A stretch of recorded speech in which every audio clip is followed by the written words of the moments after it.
안녕하세요. 이런 수학은 처음이야의 저자, 서울대 수학교육과 최윤기 교수입니다. 교보문과와 함께하는 수학교육 Q&A 비대면 고민 상담소 이벤트에 참가해 주신 많은 학부모님들 정말 감사합니다. 저도 늘 수학교육에 대해서 고민을 해왔지만 여러분들의 고민을 들으니 마음이 무겁고 조금 안쓰럽기까지 합니다.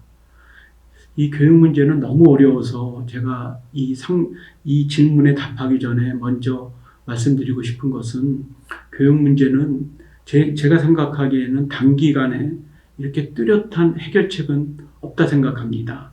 교육 문제는 항상 장기적인 방향, 장기적인 안목으로 통하는 것이 이렇게 단기적으로 어떤 처방을 하면 곧바로 우리 아이가 변할 거다. 이렇게 기대를 하시는 것은 좀 무리가 있을 수도 있다고 생각합니다. 만약에 그런 방법이 있다면 그러한 방법은 전 세계가 지금 정말 그리스 시대부터 그러한 방법을 찾고자 했던 방법입니다. 그런 방법이 있다면 전 세계가 벌써 그 방법을 택했을 거라 생각합니다. 그래서 이 교육 문제는 다 나라마다 다르고 지역마다 다르고 집집마다 다르고 같은 자녀에서도 형제간에도 다르고 그리고 같은 아이도 또 때에 따라 다르고 이러기 때문에 어떤 한 가지의 그런 뚜렷한 방책이 있을 거라고 생각이 이렇게 잘 들지 않습니다. 그래서 제 이야기도 한 가지의 사례로 들어주시고 이것이 절대 옳다 이렇게 생각하지 않으시기를 바라는 마음으로 질문에 대한 답을 하도록 하겠습니다. 첫 번째 질문입니다. 수학. 학생이 이렇게 물었던 것 같아요. 수학 대학 갈 때 말고는 어디에 써먹을 수 있나요? 이러한 질문을 했어요. 그래서 이제 수학이 어디에 필요한가? 그러면 실제적으로는 우리가 이게 모든 이런 학문들이 인과관계를 이렇게 다루는 학문이라 생각해요. 무엇이기 때문에 어떤 결론을 얻었다. 그러니까 거의 이제 우리의 인간의 이성이 작동하는 그런 거죠. 근데 이성이 작동하는 그런 곳에는 직접적이거나 아니면 간접적으로 항상 수학적인 방법이 이렇게 동원되고 있습니다. 그래서 수학이라는 것은 어떤 논리적인 특성상 모든 분야에 어떤 도움이 되는 이러한 학문입니다. 예를 들어서 수학이 없다면 어떻게 될까? 이게 거꾸로 물어보면 곧바로 우리가 어떤 수학의 필요성을 알게 됩니다. 수학이 없다면 자연과학은 당장 문제점에 봉착하게 되고 사회과학도 마찬가지입니다. 그리고 또한 제반 경제학이라든지 경영이라든지 제반 응용 심리학이라든지 요즘은 인문에서도 수학을 씁니다. 그런 제반 이런 과목들에서도 당장 문제가 생깁니다.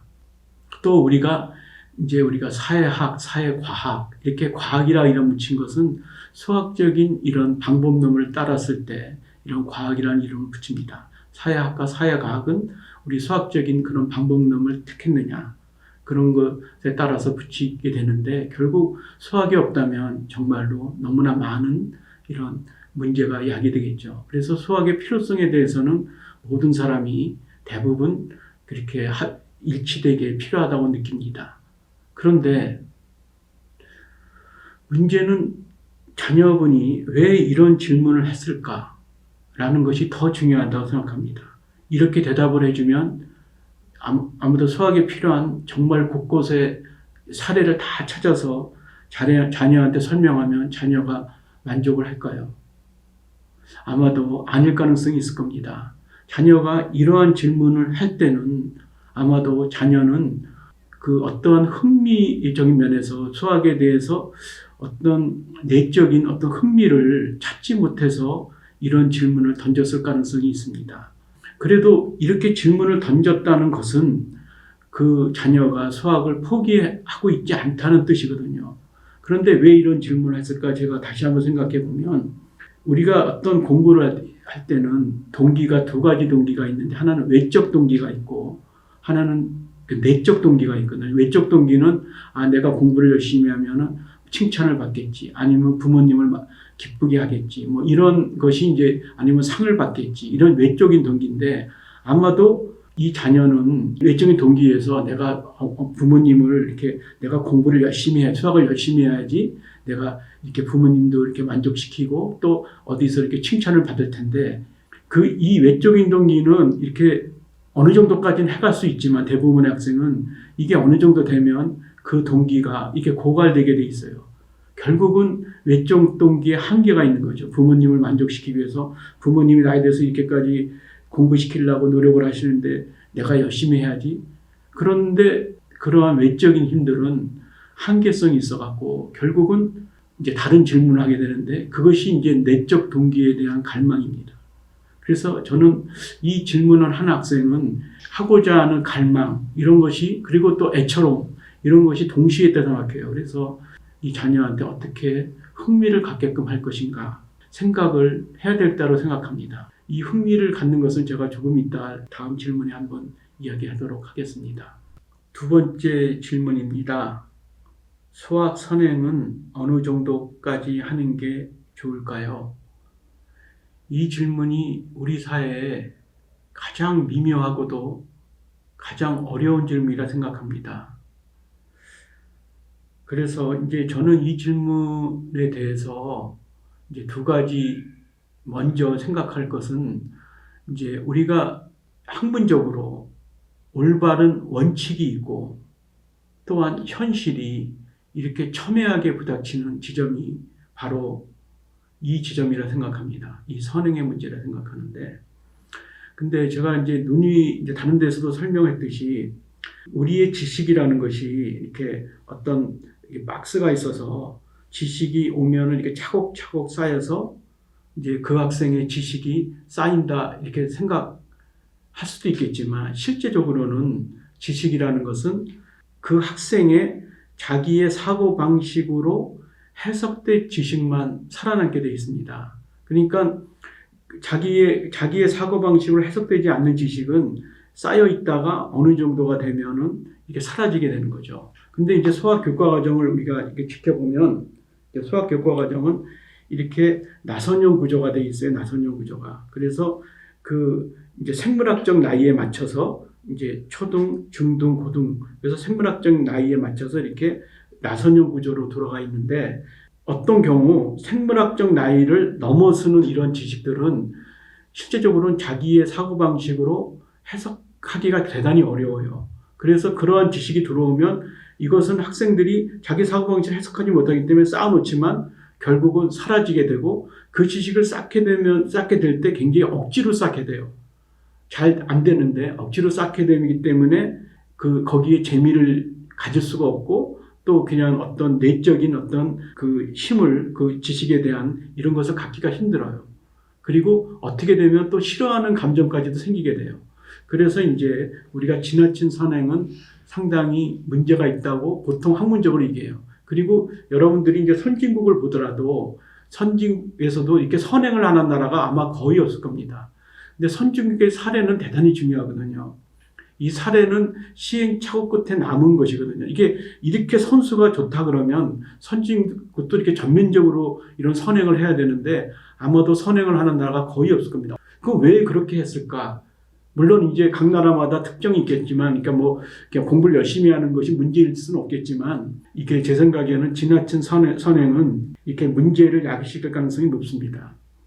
근데 여기서 두 가지의 그 중요한 포인트가 있는데, 하나는 극소수의 학생들, 그러니까 이 생물학적 나이를 좀 뛰어넘을 정도의 극소수 학생들은 그게 가능한 학생들이 있어요. 그래서 그 학생들은 정말로 그런 흥미를 갖고 선수 교육이 아니라 선수 학습을 하는 거예요. 자기가 스스로 좋아서 스스로 찾아가면서 배워가는 이런 학생들은 조금 이제 그런 학생은 선수를 할 수 있어요. 그 자체가. 그래서 그런 학생은 자기의 그 흥미를 갖고 자기의 그런 주도성으로 끌고 갈 수가 있는데 대부분의 너무나 많은 학생들, 저는 이제 그런 학생 너무 극소수고 이제 저와 같이 이렇게 그 보통 그런 학생들은 결코 그렇게 따라갈 수 없다 생각해요. 제 생각에는. 그런데 지금 현재는 그렇게 대부분에 따라가는 그런 이해할 수 없는 현상 때문에 오히려 그것이 수학 능력을 이렇게 향상시키는 것보다는 수학을 싫어하는 감정을 더 많이 이렇게 야기하고 그래서 수포자들을 더 많이 양성하는 이런 시스템으로 가고 있지 않나 생각하고 또 하나 중요한 것이 뭐냐면 저는 아는 지식보다 더 중요한 게 뭐냐면 알고자 하는 마음, 태도거든요. 근데 만약에 애들이 너무나 이렇게 지나치게 선수하게 되면 교실에서 태만할 가능성이 있어요. 이것은 대단히 중요한 거거든요. 태도. 저는 미래 사회에서 가장 중요한 거는 뭐냐면 좋은 태도가 훌륭한 삶을 이렇게 맺게 한다는 것이 저는 이 미래 사회에 굉장히 중요한 거래요. 많은 지식이 훌륭한 그런 삶을 이끄는 사회는 옛날 사회고 지금 사회는 스스로 능동적으로 가는 능력이 중요하기 때문에 이러한 스스로 하는 그런 태도, 뭔가 알고자 하는 태도, 그리고 뭔가 그 자리에서 겸손한 태도, 이런 태도들을 가져야 되는데 실제적으로 너무 지나친 선수라면 교실 현장에서 자기가 착각하기 쉽거든요.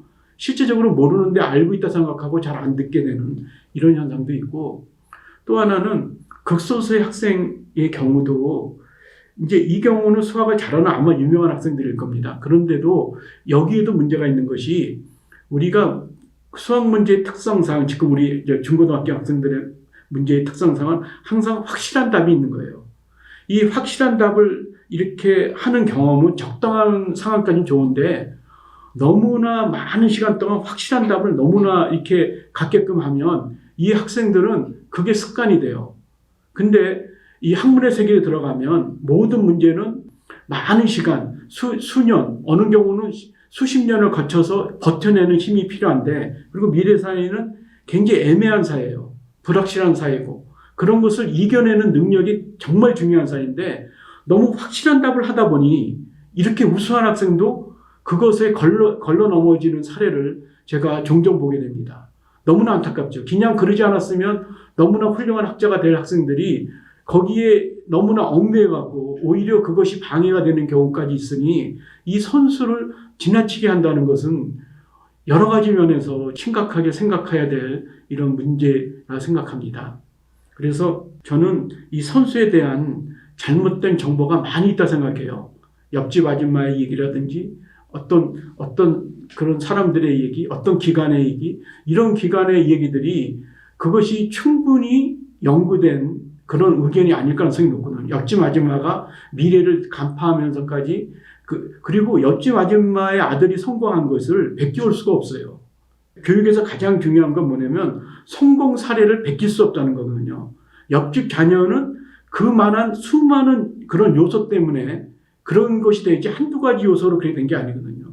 그 사례를 그 학생이 선술에서 성공했다면 더 많은 수많은 이유가 있었을 거예요. 근데 그 중에서 한두 가지만 베껴와서 우리 자녀가 될 거다. 이러지 않을 가능성이 높습니다.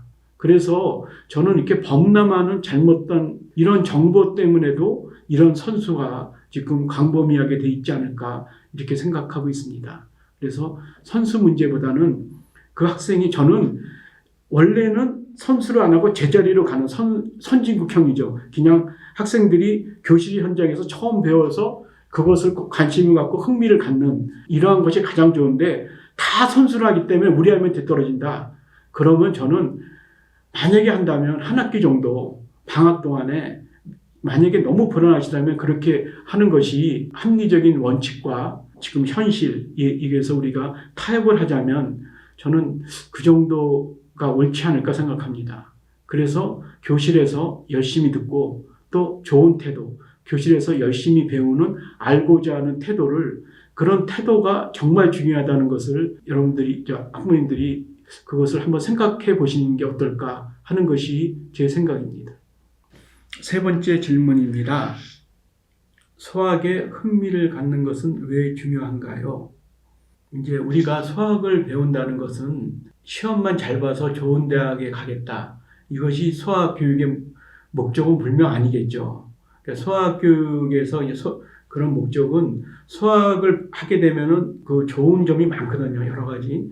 수학에서 나오는 그런 좋은 것들을 다른 분야, 다른 곳에 이렇게 전이시키려는 것이 수학의 가장 중요한 목적이다. 수학적인 안목을 다른 쪽으로 전이시키는 이것이 이제 우리가 수학을 가리키는 가장 중요한 목적 중에 하나인데 이렇게 전이를 하려고 그러면 좋아해야 돼요. 그래야지 그것을 다른 곳으로 적용하려니 싫어하면은 전이가 안 되는 거죠. 그러니까 싫어하면은 그냥 수학 지식으로만 있는 거예요. 그냥 수학 지식을 써먹지 않고 시험만 잘 보고 수학을 쓰지 않는 것이 되죠. 그러니까 우리 사회가 상당히 그렇게 되어 있고 다른 나라보다 엄청난 수학을 하는데 수학을 잘 쓰지 않는 사회가 되는 거죠. 그것이 흥미를 잃고 있다는 뜻이죠. 우리 국제평가도를 보더라도 우리 학생들의 성취도는 항상 상위권이에요. 2, 3위. 그런데 흥미도는 대칭적으로 이 반대쪽에 있어요. 꼴찌에서 2, 3위 되는 거죠. 그러니까 열심히는 하지만 결코 쓰지 않는 학생이 된 거죠. 우리 사회도 마찬가지인 거죠. 그래서 실질적으로 흥미를 가져야지. 모든 성취도 평가는 이제 항상 수학적인 능력, 문제 푸는 능력과 흥미를 동시에 체크하거든요. 왜냐하면 이게 그만큼 중요하다는 거예요. 이것은 내적인 어떤 힘을 갖고 있거든요. 그래서 흥미를 갖는다는 것은 이 학생한테 내적인 힘을 주는 거다. 그래서 우리가 이제 흥미를 갖게끔 하는 것은 너무나 중요한데, 우리가 그러면 학생들한테 우리가 어떻게 해야지 흥미를 갖게끔 할 것인가 라는 것이 이제 중요한데, 이 수학은 특성상, 수학의 특성은 어떻게 되어 있냐면, 이렇게 그 레벨 학문이에요. 수학은 이렇게 계단 학문인데 1단계, 2단계, 3단계 이런 식으로 해서 수준이 있어요. 수준이 극명하게 드러나는 것이 수학이거든요. 다른 분야보다. 그래서 1단계에 있는 학생은 아무리 해도 갑자기 계단을 5단계를 뛸 수는 없잖아요. 그러니까 계단을 차곡차곡 떼야 돼요. 그런데 이 흥미는 어디서 이루어지냐면 성취에서 이루어지거든요. 성취. 근데 성취는 어떻게 되냐면, 성취는 그 레벨에서 성취를 얻게끔 되어 있어요. 그러니까 높은 레벨에 있다고 높은 성취를 갖는 게 아니라 그 레벨에서의 성취가 다 똑같은 성취를 갖게 돼요. 그러니까 그 중요한 게 뭐냐면, 우리 자녀가 어느 레벨에 있냐가 중요한 거예요. 우리 자녀의 친구가 어떤 레벨에 있냐는 건 하나 안 중요해요. 예를 들어서 자녀의 친구가 얘가 7레벨에 있을 수 있는데 우리 자녀는 2레벨에 있을 수도 있어요. 그래서 2레벨에 있으니까 야, 이거 한심하다 이렇게 생각하면 안 돼요. 어차피 2레벨에서 흥미를 갖게끔 하는 것이 중요해요.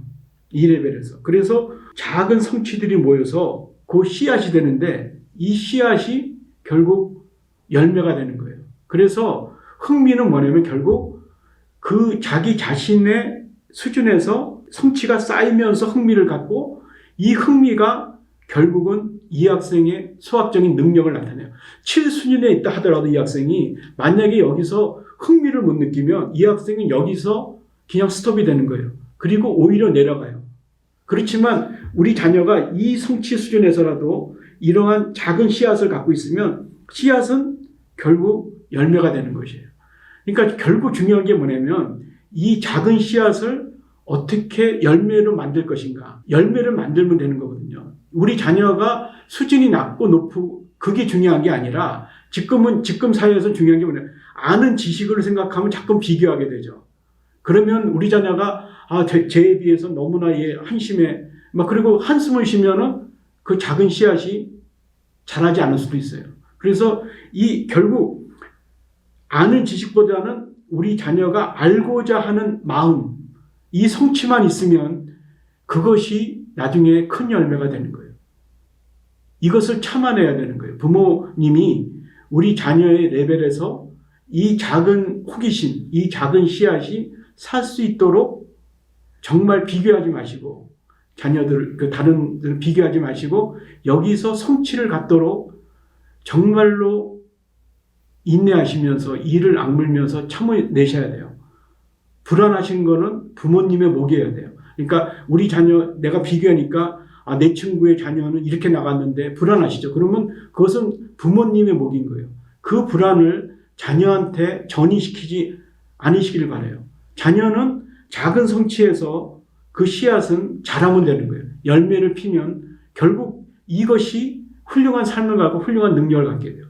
작은 씨앗, 결국 그 씨앗이 태도를 낳게 하는 거거든요. 작은 씨앗이 자라는 그런 열매가 되면 그것이 태도를 낳는데, 결국은 이 태도가 정말 중요합니다. 그래서 이 학생의 성공을 결정하는 것은 많은 지식이 아니라 훌륭한 태도라 생각해요. 비록 우리 자녀가 낮은 수준이지만 그 레벨에서 작은 성취가 모이는 그 방법밖에 없어요.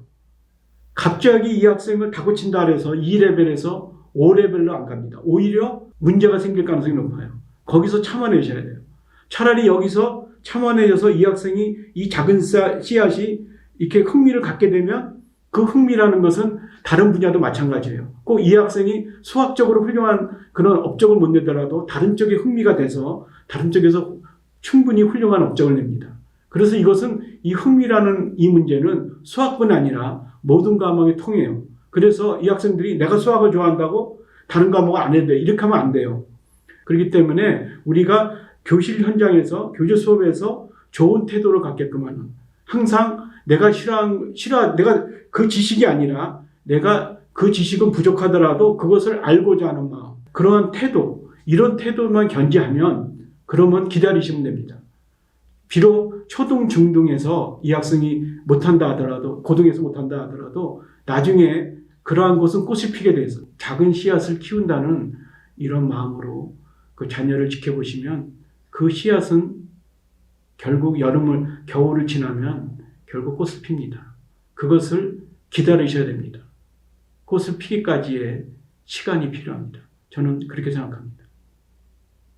이것으로써 학부모님들의 질문에 대한 대답을 마치겠습니다. 부디 자녀분들이 훌륭한 태도를 간직하여 아름답고 훌륭한 삶을 살 수 있기를 바랍니다. 감사합니다.